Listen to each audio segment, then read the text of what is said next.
Manchester has lived through many incarnations, each one marking the city for better or worse, but somehow managing to leave that particular Mancunian spirit in place.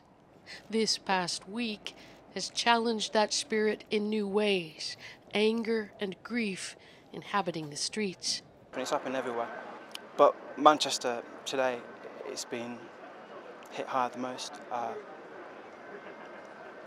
It won't be the same. But the people of Manchester are nothing if not resilient.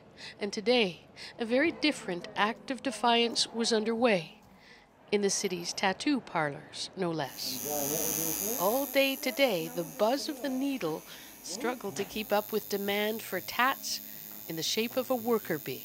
On the lamppost, the bins, it's in mosaics on the floor. It's the symbol of our city, and it represents how we unite and we work hard. Lauren Walker says it's her way of fighting back against the senselessness of what happened in Manchester earlier this week, and she's not alone.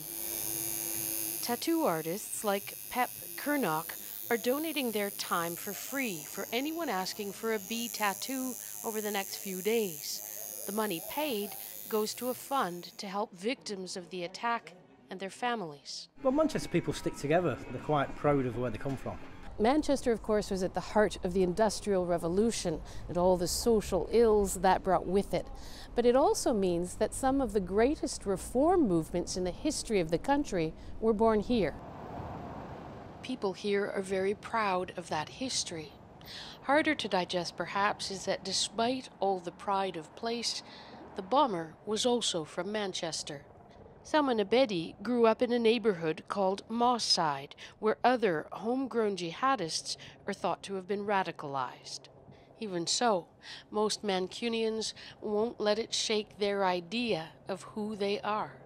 He's from Manchester, but that doesn't mean that he represents Manchester as well, any more than he represents his religion. And so, the renaissance of the bee. Even the street artists are doing their bit to raise civic pride. It's a nice metaphor for the people of the city, really, and it's probably the coolest logo for a city in Britain, you know, like everyone else's logos are a bit rubbish compared to ours. And it means something to people here. So cute. I love it. Okay. Yeah. Margaret Evans, CBC News, Manchester.